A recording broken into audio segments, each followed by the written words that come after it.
Well, good evening. This is Seraphia with Loud but Silent Pain, Life of Endometriosis. Welcome to my page.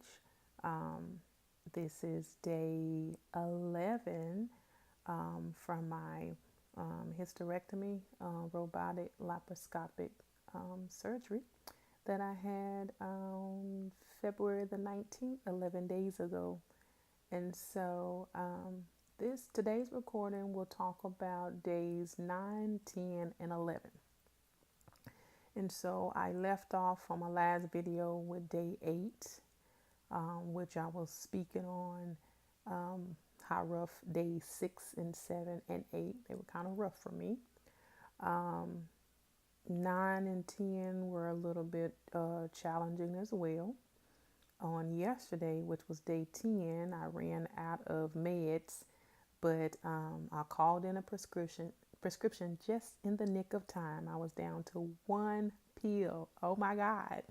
Who gets down to one pill after having a hysterectomy? But I got those just in time. So what I want to talk about, what has been going on with me since I've had the hysterectomy. Like I shared on the 8th day, the pain that, and I think I shared it on the 6th, 7th, and 8th, the different pain that I was experiencing when I believe where the actual removal was, where my uterus and cervix was. I believe it woke up, and I believe my body is adjusting to what has happened from on the inside. So it's toning down. Bowels, going to the restroom. I'm still taking stool softener because the actual medicine that I'm taking, it does make you constipated. So you have to constantly take something to keep everything flowing. And if you've ever had a surgery or if you're preparing to have a hysterectomy, you want to make sure that you have fiber and you have stool softeners, because that will really bring about a lot of pain and you don't want any extra pain.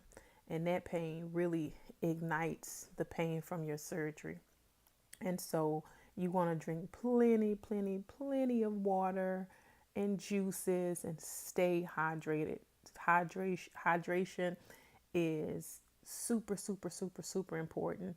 The medication that I'm on, it makes me extremely thirsty, and so I definitely drink a lot of water.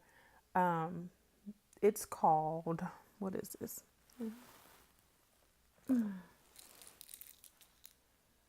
It's hydromorphone, and it is, I think it's a substitute for, I think the medicine is called Delisle or something like that. I have to look it up. But anywho, it's been working. It's been working for me. I've been sleeping a lot. But today, let's talk about today. Today is my first day that once I woke up, I've been woke all day. Yay! So it's my first day since my surgery 11 days ago that I've been woke. It's my first day that I've taken not as many meds. So I've done good with, I think since I woke up, I've done good with one of the hydromorphone. And then I've had 2 6-hour ibuprofen. And I take them like every 7 hours, 600 milligrams of ibuprofen. And I take it like every 7 hours. So I try to take it in between the hydromorphone, which is every 4 hours. So that was exciting. I didn't overdo it. I did have pain today, but I was kind of testing my pain to see if it was tolerable. And in some areas it was, but when it wasn't, I did, like I said, I took the ibuprofen and it helped out a lot. Today I was able to sit on the balcony for like, I think 4 hours, which was pretty cool. And I did not fall asleep. The last time I went out, it's like I was excited to be sitting out there, but I had my books and everything, but I fell asleep. It was not time. So today was a really good day for me. Um, let's see. I did walk a little bit today, which felt good. The weather is good here today, so that's always, awesome. But what I will say, so it's my, what I say earlier, my 11th day. I think that's what I said. So each person's body is different, and then it also depends on which hysterectomy you have. I think they have the vaginal, the laparoscopic, which is what I had, robotic surgery, and then they have the one that you get cut, where it's like a cesarean. And so the cesarean is the one that takes the longest to heal. And if I had the cesarean cut, the opening, I wouldn't be this alert right now. I wouldn't be on here recording, most likely, because I would still be in a lot of pain. So I'm truly thankful that I did not have to have that surgery. My doctor thought that they were going to have to do that, and they didn't have to. So thumbs up. What else? So right now I'm just continuing to rest. It's made me just begin to read and do research on certain things. And so as I find out more information, and the information is correct, I will be sharing that in some of the videos a little bit later, probably on next week. And just giving you information about the different hysterectomies, giving you information on our uterus, our womb, the cervix, different things that transpire in our body. Oh my God, let me tell you what's been going on. So I'm like having these hot flashes that's out of this world, like I've never ever dealt with. Now I've heard people say, I've heard them speak of these hot flashes that are just crazy. So I never experienced that. So I'm like, yeah, whatever. Man, look, last night was like, not last night. It was the night before. I had some last night, but the night before was horrible. And they were so bad. Oh my goodness.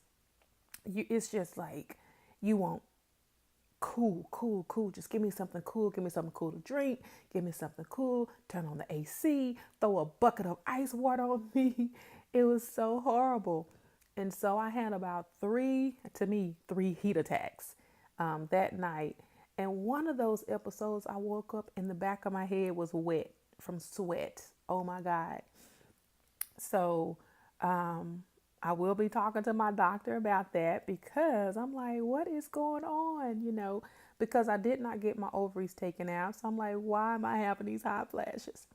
But I know that my body is adjusting. So if you are preparing to have a hysterectomy, you may go through some hot flashes. Prepare yourself. I keep a big old cup of ice water next to the bed, because when I wake up and I'm having a hot flash, I drink that really cold water, and it helps bring my temperature down. And I just kind of got to sit there a minute, And then what doesn't make it any better? If it's freezing outside and you got the heater on inside because it's cold outside, and then you have a hot flash and the heater is on. Oh my God.